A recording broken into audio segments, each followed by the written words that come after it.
Hello, Ada. This is Grammie. Hi, my sweet little girl. I'm going to read you a story, honey. It's called Babushka Baba Yaga by Patricia Polacco. This used to be one of your mama's favorites.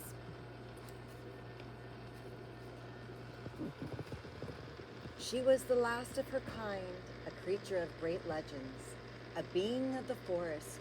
She ruled her woods alone. She ate alone and slept alone, her loneliness made more bitter by the stories that were told of her. Stories of terrible, horrible Baba Yaga. And so she watched sadly from afar as the people of the nearby village celebrated the seasons of their lives together, kept holidays together, and rejoiced at weddings. Most of all, they pleasured in the birth of their young. How her arms ached just to hold a little one, if only for a moment. How she longed to have a young one of her own, but she was old now and knew that it would never be. Many mornings the babushkas bustled by her forest with their grandchildren.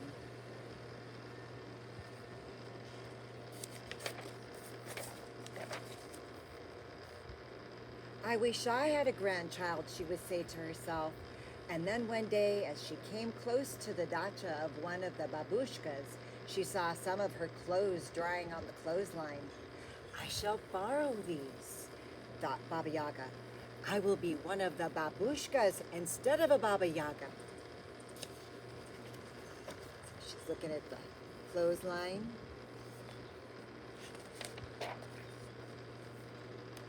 She looked at the reflection of herself in the stream.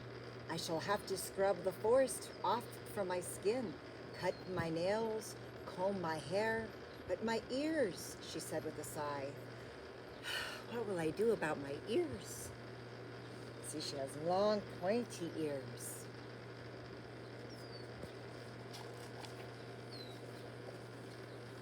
She carefully dressed herself. Yes, she said with glee, I look just like a babushka. She bade the creatures of the forest a fond goodbye. I'm going into the village, she beamed. See the little fairies following her?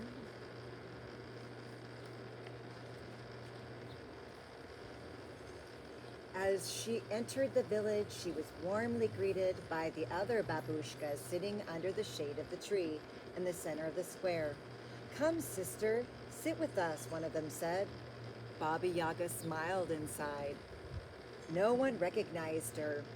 They showed her a brand new baby that had just been born that morning. This is my new grandchild, one proud babushka chirped. And this is my Masha. Isn't she dear? One after another, the babushkas shared their babies with her. Just then, Natasha and her little son, Victor, passed by them. One of the babushkas whispered, Too bad that little one has no babushka to care for him while his mother works. As they went on admiring the other babies, Baba Yaga walked right after Natasha and Victor. She followed them down the road and into their little house.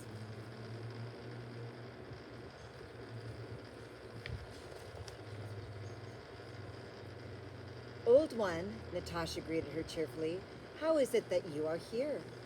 Perhaps you can help me, Baba Yaga said. I am new in the village and quite alone. I need a place to stay. I can cook, clean, and take care of your son for you.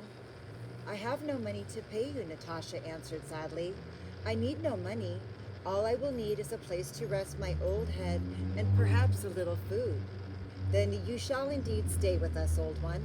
I kiss your eyes and I hold you in my heart, Baba Yaga said happily, and stay she did.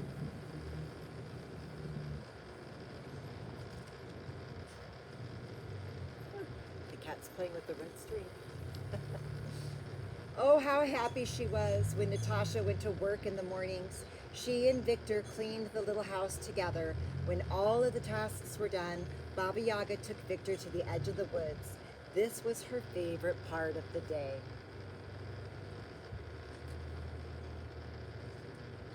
She pulled Victor into her lap, and as she cradled him there, she told him wondrous tales and legends of the great forest. She sang him songs that he had never heard before.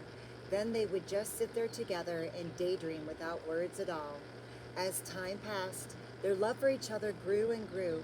Baba Yaga took as much pride in Victor's life as a real grandmother would. She was well loved in return, and she had earned her place with all of the other grandmothers under the shade tree in the village square. Baba Yaga was happy and content with her new life.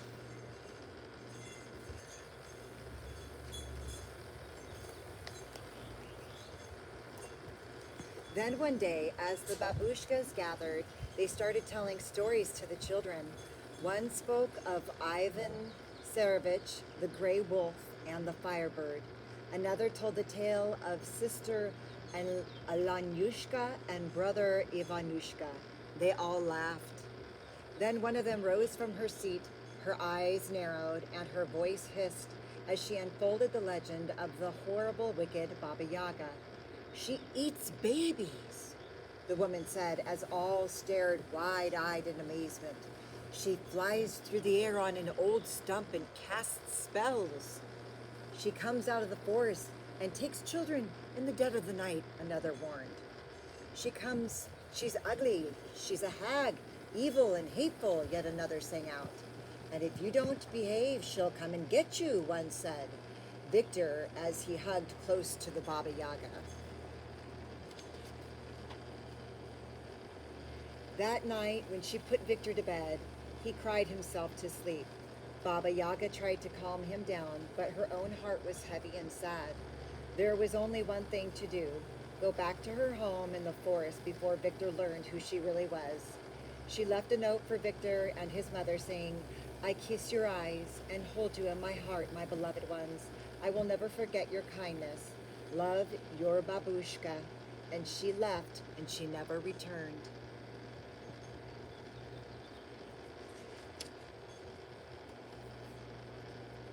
For a very long time, Victor went to the edge of the forest almost every day.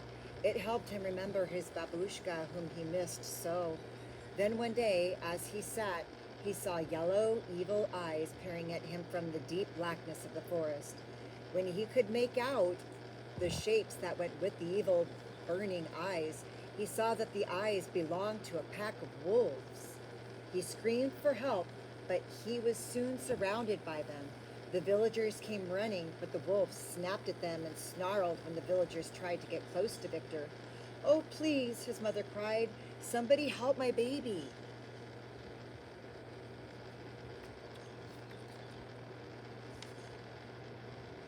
What do you think that is? At the very moment the trees parted, and out of the forest crashed a fearsome figure, snarling and gnashing its teeth at the wolves. "The Baba Yaga!" the crowd screamed, and the creature eyed them meaningly as it sprang like a cat at the savage wolves. The wolves scattered and ran.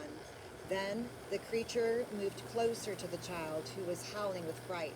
When the gnarled hands reached out for the boy, his mother screamed. A voice from the crowd said, "The Baba Yaga is going to eat him." As the creature snatched the child from the ground, the villagers gasped with horror.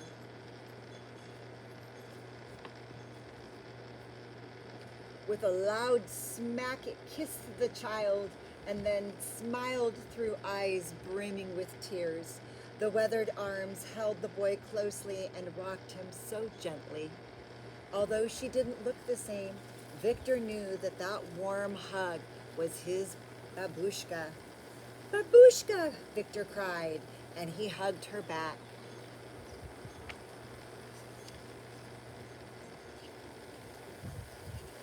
There was a great celebration in the village that night for a very unusual babushka.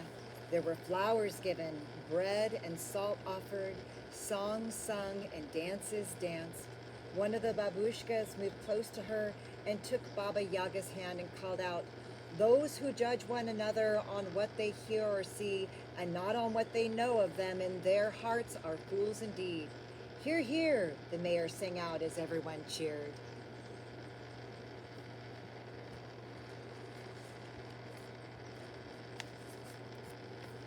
Baba Yaga smiled and accepted with grace their tributes For the rest of her days, she kissed many eyes and held scores of hearts in her good keeping. She was spoken of in the highest regard and well loved, and from that time on, she was known as Babushka Baba Yaga. The end. I love you, Ada. Mwah.